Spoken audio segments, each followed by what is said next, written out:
성도님 여러분 안녕하십니까? 에스라의 나무강단 안식일학교 교과 해설에 오신 여러분들을 환영합니다. 지난주부터 우리 2024년 제4기 교과 해설을 시작하고 있습니다. 저는 지금 삼육대학교에서 성경을 가르치고 있는 설대환 목사입니다. 이번 한 기 동안 우리 요한복음에 나타나 있는 주제들을 살피면서 여러분들과 함께 이 요한이 우리들에게 가르치고자 하는 하나님의 말씀, 예수 그리스도를 맛보아 아는 시간을 갖고자 합니다. 오늘 이제 그 두 번째 시간을 갖게 되었는데요. 제2과의 제목은 신성의 표적들입니다. 우리 지난 시간 제가 1과를 설명드리면서 요한복음의 주제되는 단어 가운데 하나가 이 표적이라고 그랬습니다. 7개의 표적들을 선별해서 요한이 기록했고 그 7개의 표적들 가운데 특별히 이번 주에는 예수님의 신적인 속성, 예수님의 하나님 되심을 나타내주는 표적들에 대해서 살펴보고자 합니다. 기억절에 있는 말씀입니다. 요한복음 11장 25절로 26절에 있는 말씀입니다. 예수님께서 나사로를 살리시는 표적을 행하시면서 말씀하신 예수님의 선포이기도 하지요. 한번 읽어보겠습니다. 예수께서 이르시되 나는 부활이요 생명이니 나를 믿는 자는 죽어도 살겠고 무릇 살아서 나를 믿는 자는 영원히 죽지 아니하리니 이것을 내가 믿느냐. 우리 1과를 시작하면서 요한복음의 중요한 단어 가운데 세 단어 여러분 기억하실 줄로 믿습니다. 첫 번째는 표적이고 두 번째는 믿는 것이었습니다. 동사적으로 믿는 것. 그래서 여기도 믿는 것이 표현되어지고 있습니다. 믿는 그 결과가 무엇인가? 생명이라고 이야기하고 있습니다. 그래서 여기 생명, 산다라고 하는 것, 영원히 죽지 아니한다고 하는 말이 반복되어져 있습니다. 예수님께서 가르치고자 하셨던 그 교훈의 말씀인 것이죠. 예수님께서 나는 부활이요 생명이다 라고 하는 생명의 시여자 되심을 표현하는 예수님의 신성이 드러나는 표현입니다. 사실 이 예수님의 하나님 되심은 요한은 그 요한복음을 시작하는 서두에 그것을 선포하고 있습니다. 요한복음 1장이죠. 요한복음 1장 1절로 3절에는 예수님의 신성이 드러나 있는데요. 태초에 말씀이 계시니라. 이 계신다고 하는 것은 어떤 인격체를 가르치고 있는 것입니다. 존재하고 있는 것이에요. 그분이 누굽니까? 말씀이라고 하는 인격체를 설명하고 있습니다. 우리가 그냥 말하는 그 무인격체가 아니라 말씀이 있었는데 태초에 있었다고 이야기하고 있습니다. 창세기 1장 1절의 그 태초보다 시간을 알 수 없는 영원 전부터 말씀이 계시니라. 그래서 한국말로도 계시니라 라고 표현했습니다. 어느 한순간 딱 존재하고 없어지는 과거의 한순간도 아니고 앞으로 있을 미래의 순간도 아닌 그때부터 지금까지 언제나 계시는 그러한 모습으로 그러한 시제적 단어로 사용하고 있기에 한국말 성경도 영원 전부터 2024년 지금까지 인격이신 말씀이 계시니라. 이 말씀이 하나님과 함께 계셨으니 여기 함께 아버지 하나님과 함께라고 하는 이 함께는 어떤 종속되어져 있는 함께의 뜻이 아닌 같은 동급의 동반적인 함께라고 하는 단어가 사용되었습니다. 그러니까 우리의 어떤 한 사람이 자기가 기르는 개와 함께 이런 의미가 아니라 남편과 아내가 함께 동반자적인 그러니까 하나님과 동격인 말씀을 표현하고 있는 것이 함께예요. 그래서 그 다음 설명하고 있죠. 곧 그 말씀은 하나님이시라고요. 그 말씀이 하신 일이 무엇인가? 태초에 하나님과 함께 계셨을 뿐만 아니라 만물이 말씀으로 말미암아 지은 바 되었다. 말씀은 하나님 창조주이시다라고 선포하고 있는 것입니다. 지은 것이 하나도 그가 없이는 된 것이 없느니라. 말씀은 요한복음 1장 14절에 그 말씀이 육신이 되어 우리 가운데 거하셨다고 말씀하고 있죠. 바로 예수님을 가르치는, 예수님의 신성을 가르치는 모습이 요한복음 1장 1절로 3절에서 요한이 선포하고 있는 것입니다. 그렇게 시작된 요한복음에는 예수님께서 행하신 세 표적으로 예수님의 신성이 드러나고 있습니다. 첫 번째, 요한복음 6장에 5,000명을 먹이신 표적. 요한복음 9장에 날 때부터 소경인 자를 고치신 표적. 요한복음 11장에 죽은 나사로를 살리신 표적. 이 세 가지를 이번 주에는 살펴보게 될 것입니다. 말씀이신 예수님은 그 말씀으로만 이 땅에 오셔서 많은 말씀을 하셨죠. 전파하셨잖아요, 복음을. 그 말씀으로만 신성을 드러내지 않으시고 때때로 표적을 통해서 그분의 신성을 나타내시고 증거하셨음을 알 수가 있습니다. 요한은 그 표적을 이용해서 하나님의 아들 되심을, 하나님 되신 예수님을 소개하고 있는 것입니다. 자, 그 첫 번째 표적을 살펴봅니다. 요한복음 6장에 5,000명을 먹이신 사건. 오병이어의 기적이라고 우리가 표현할 수 있겠죠. 그때가 언제인가 하면 요한복음 6장에 보면 그때가 유월절이라고 표현하고 있습니다. 유월절에 이적을 행하셔서 그 의미를 기억하게 하시는 것입니다. 유대인들은 유월절을 대단히 잘 알아요. 유월절에 하는 일이 무엇인가 하면 어린 양을 잡아서 자신들의 죄가 그 어린 양의 희생으로 그 피로 인하여 사함받고 구원을 받게 된다는 출애굽의 역사로부터 이어져 온, 오래전부터 이어져 온 그 절기를 기억하고 있는 것입니다. 그리고 그 절기에 나타나 있는 어린 양을 기억하고 있는 것이죠. 그 어린 양의 피를 기억하고 있는 것입니다. 그 어린 양의 살을 유대인들은 잘 알고 있어요. 그 살과 피를 그들이 먹고 취하면서 그 의미를 누구보다도 남달리 이해하고 있었던 것이 이스라엘의 역사였습니다. 바로 그때에, 바로 그 시기에, 그 절기에 5,000명을 먹이셨어요. 그 먹이신 다음에 요한복음 6장 14절에 보면 사람들의 반응입니다. 떡을 먹었던 사람들이 예수께서 행하신 이 표적을 보고 말하되 이는 참으로 세상에 오실 그 선지자라 하더라 표현하고 있습니다. 그 선지자. 이 말은 구약성경 신명기 18장 15절에 모세를 통하여 주어진 하나님의 약속입니다. 내 하나님 여호와께서 너희 가운데 내 형제 중에서 너를 위하여 나와 같은 선지자 하나를 일으키시리니 너희는 그의 말을 들을지어다. 모세와 같은 선지자, 그리고 그 선지자를 통하여 그분께서 행하시는 말씀을 들으라고 하나님께서는 예수님 이 땅에 오시기 전 수천 년 전에 약속하셨어요.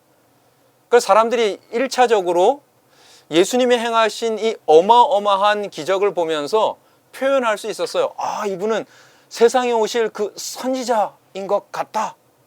예수님은 그분의 백성들을 구원할 참 모세로, 모세가 행한 일이 그거 아니겠습니까? 이집트에서 이스라엘 백성들을 구원한 구원자였죠.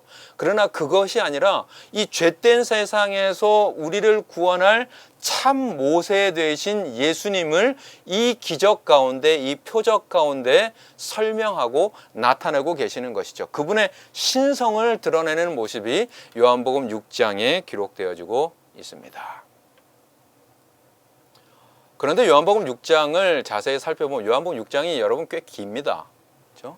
71절까지 꽤 긴 장인데 그 중에 사실 이 5,000명을 먹이셨다라고 하는 이 표적에 대한 기사는 1절로 15절까지 기록되어져 있습니다.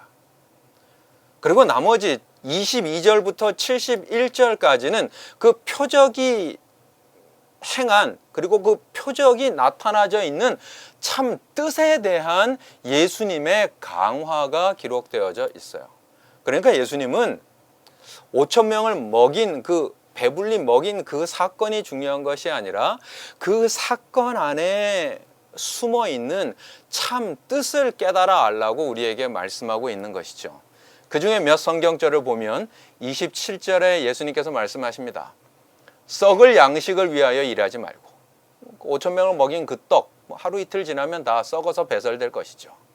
그것을 위해서 일하지 말고 영생하도록 있는 양식을 위하여 일하라. 요한복음의 주제 단어 나왔습니다. 영생하도록 있는 양식을 위하여 일하라. 먹고 사는 일에 바쁜 우리들이 무엇을 위하여 먹고 살고 일해야 하는가? 영생하도록. 이 양식은 인자가, 예수께서 너희에게 주리니 인자는 아버지 하나님께 인치신 자니라. 그들이 묻습니다. 일하라고 하셨는데 우리가 그럼 어떻게 해야 하나님 일 하겠습니까? 29절에 예수께서 대답하여 이르시되 일한다고 하는 것은 이런 것이니라. 하나님께서 보내신 이 예수님이시죠.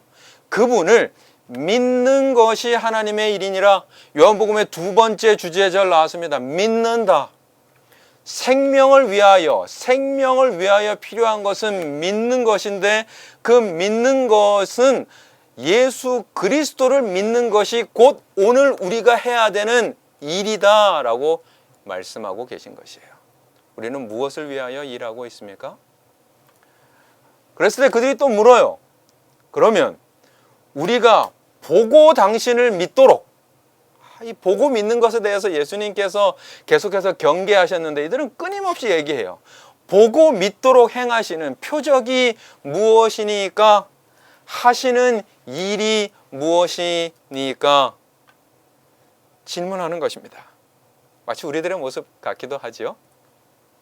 예수님께서 그때 말씀하세요. 32절 예수께서 이르시되 내가 진실로 너희에게 이르노니. 이 요한복음에서 진실로가 두 번 나오면 예수님의 굉장히 애타는 호소가 들어있습니다. 그 다음은 굉장히 주의 깊게 보셔야 해요.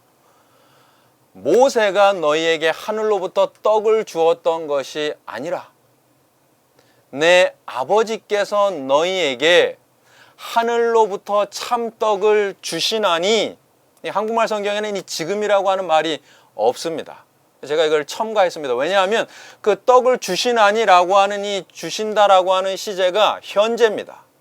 뭐 예전에 주었던 것이 아니라 중요한 것은 무엇인가 하면 과거에 믿었던 이스라엘 백성들에게 날마다 만나를 베풀었던 그것이 중요한 것이 아니라 지금 우리에게 중요한 것은 지금 우리에게 하늘로부터 참떡을 주시는 그분이 중요하다는 것입니다. 수천 년 전에 광야에서 내렸던 그 떡, 그 만나는 다 썩어져 버리는 떡이에요. 33절 하나님의 떡은 하늘에서 내려 세상에 생명을 주는 것이니라. 그 생명을 위한 떡을, 참떡을 가리키고 있는 것이죠. 그들이 이르되 주여 이 떡을 항상 우리에게 주소서. 드디어 예수님께서 선포하십니다. 예수께서 이르시되, 요한복음에 우리 이제 이 나는 무엇이니 라고 하는 부분을 공부할 때가 올 것입니다. 굉장히 중요한 주제죠.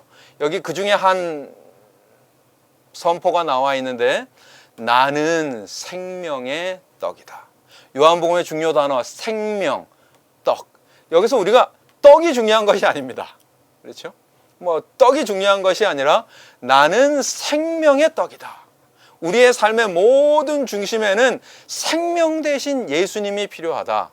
그 떡을 우리가 어떻게 받을 수 있을까요? 예수님께서 말씀하세요.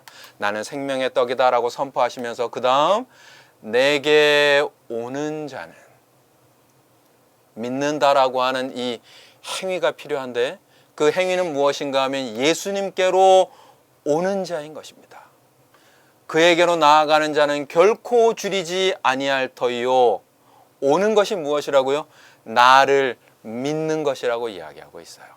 그러니까 요한복음의 주제인 생명과 믿는 것에 대해서 설명하면서 이 믿는다고 하는 말을 다른 표현으로 주님 앞에로 나아가는 것이다 라고 설명하고 있습니다.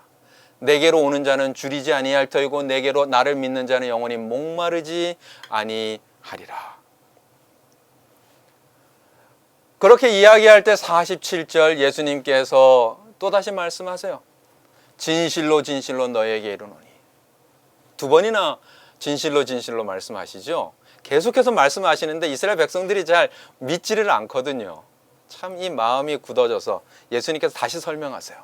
너에게 이르노니 믿는 자는 영생을 가졌나니. 여기 믿는 자는 영생을 가졌나니라고 하는 이 표현은 현재인 것입니다. 지금. 그렇죠? 우리 영생을 하늘에 가서 영원히 확증하고 살 수 있지만 지금 우리가 그것을 보장받을 수 있어요. 현재로 지금 우리는 믿음으로 영생을 가질 수 있는 것입니다. 왜냐하면 그 영생을 주시는 분이 바로 예수님이시기 때문이에요. 다시 선포하세요. 내가 곧 생명의 떡이니라. 너희 조상들은 광야에서 만나를 먹었어도 죽었거니와 이는 하늘에서 내려오는 떡이니 사람으로 하여금 먹고 죽지 아니하게 하는 것이니라. 나는 하늘에서 내려온 살아있는 떡이니 계속해서 살아있는 리빙 브레드인 것입니다. 사람이 이 떡을 먹으면 영생하리라. 내가 줄 떡은 곧 세상의 생명을 위한 내 살이니라 하시니라. 예수님께서 그 6월절에 이 말씀을 하신 그 6월절에 이제 이 말씀을 하신 뒤 1년 뒤 그 6월절에 살이 찢기는 십자가의 희생을 그들에게 말씀하세요. 그 십자가의 구원의 은혜를 통하여 우리가 영원한 생명을 누릴 수 있을 것임을 표적으로 가르쳐 준 것입니다. 우리에게 참 생명의 떡 되신 예수님이 계십니까? 5천 명을 먹이는 그 사건 속의 중심인 참 생명의 떡 예수님이 우리의 마음 가운데 오늘 살아 계십니까? 생명을 주시는 예수님을 설명하고 있는 것입니다. 두 번째 표적은 요한복음 9장의 날 때부터 소경인 자를 고치시는 것입니다. 사람들이 물어봐요. 질병과 죄에 대한 연관성을 물어봅니다. 이게 도대체 누구의 죄 때문에 이런 질병이 일어나는 것입니까? 예수님은 그때 말씀하시기를 그것이 아니라 하나님이 하시는 일을 나타내려고 하는 것이다 라고 말씀하고 계세요. 여기 요한복음 9장에는 두 부류의 사람이 등장합니다. 영접한 자, 거절한 자. 예수를 영접한 자는 날 때부터 소경된 자였습니다. 그는 육신적으로 소경이었어요. 그러나 결국 그는 어둠에서 빛으로 나오게 되었습니다.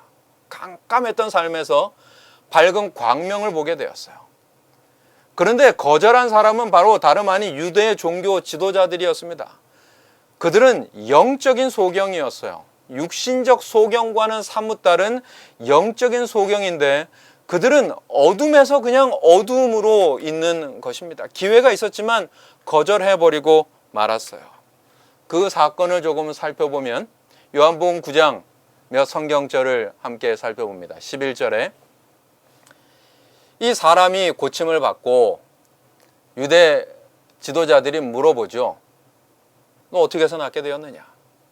그랬을 때 그 사람이 이야기하기를 대답하되 예수라 하는 그 사람이 첫 번째 그가 선포한 예수라 하는 그 사람 그렇죠? 나사렛 출신의 예수 목수의 아들 예수라고 불리우는 그 사람이 진흙을 이겨 내 눈에 바르고 나더러 실로암에 가서 씻으라 하기에 가서 씻었더니 보게 되었습니다.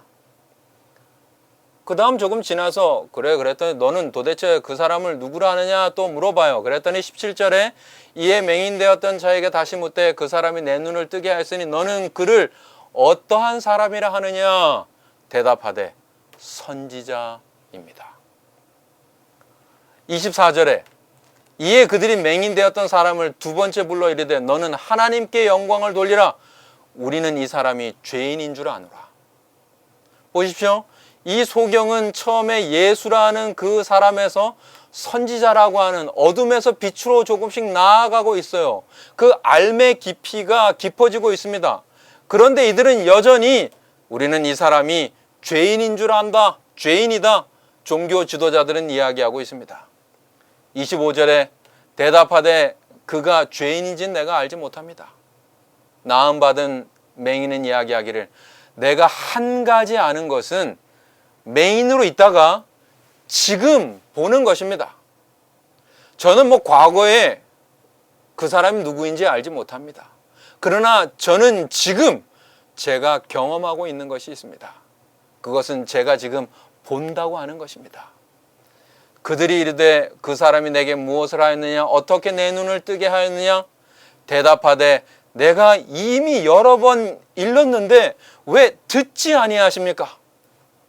이 요한복음의 주제는 듣는 것이거든요. 왜 듣지 아니하십니까? 어찌하여 또 듣고자 하십니까? 당신들도 그의 제자가 되려 하십니까?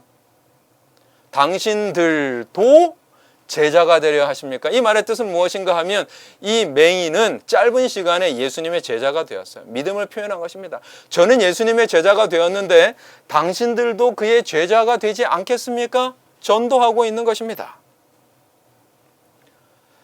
그런저런 상황 속에서 예수님께서 이 소경된 자를 다시 만나시죠. 왜냐하면 예수께서 종교 지도자들이 그 사람을 쫓아냈다 하는 말을 들으셨거든요. 출교당했습니다. 당시 회당에서 쫓겨났어요. 사회적으로 고립되었던 것입니다. 그랬을 때 예수님께서 그를 만나사 이르시되 내가 인자를 믿느냐? 믿음에 대한 질문을 다시 한번 개인적으로 질문하세요. 대답하여 이르되 주여 그가 누구십니까? 내가 믿고자 합니다. 결심이 있습니다. 제가 믿고자 합니다. 예수께서 이르시되 내가 그를 보았거니와 지금 너와 말하는 자가 그니라. 그의 고백은 무엇일까요? 이르되 주여 내가 믿나이다 하고 절하는지라. 바로 그 순간 이 소경은 어둠에서 빛으로 나와 예수를 믿고 예배합니다. 예수를 믿고 예배자의 모습으로 나아가는 소경을 만납니다. 요한은 요한복음 9장을 통해서 날 때부터 소경된 자가 어둠에서 빛으로 나아가는 예수 그리스도를 만나는, 그리고 그 놀라운 그 불치의 병이 누구도 고칠 수 없는 그 불치의 병을 고쳐주시는 하나님이신 예수 그리스도를 소개하고 있는 것입니다. 우리가 주님을 만날 때 불가능한 것은 없습니다. 왜냐하면 주님은 하나님이시기 때문입니다. 왜냐하면 주님은 창조주이시기 때문입니다. 예수님이 우리를 아시기 때문이죠. 마지막 세 번째, 이번 주에 신성을 나타내는 표적은 요한복음 11장의 나사로의 부활입니다. 3절에 그 시작을 이렇게 설명하고 있습니다. 주여 봐주십시오. 사랑하는 자가 병들었습니다. 보고 계십니까? 예수님이 사랑하는 자가 병들었습니다. 약간의 모순이 있어요. 예수님이 사랑하는 자인데 어떻게 병이 듭니까? 예수님이 가장 아끼는 자인데 어떻게 병이 듭니까? 우리의 삶에서 그런 모순된 일이 일어날 때 우리는 고민합니다. 주님 보고 계시는 겁니까? 주님 사랑하시는 자가 병들었는데요. 4절에 예수께서 들으시고 이르시되 이 병은 죽을 병이 아니라 하나님의 영광을 위한 것이다. 하나님의 아들이 이로 말미암아 영광을 받게 하려 함이라 하시더라. 이 사건을 통해서 하나님께서만이 받을 수 있는 영광을 예수께서 받으실 것이다. 하나님의 아들이, 그 신성이 드러나게 될 것이다 라고 선포하고 계십니다. 그렇게 선포하신 후에 6절에 나사로가 병들었다 함을 들으시고 그 계시던 곳에 이틀을 더 유하시고 더 지체하세요. 마르다가 예수께 여짜오되 21절 결국 마르다가 예수님을 만나 늦게 오신 예수님을 만나 불평하지요. 여짜오되 주께서 여기 계셨다면 내 오라버니가 죽지 아니하였겠습니다.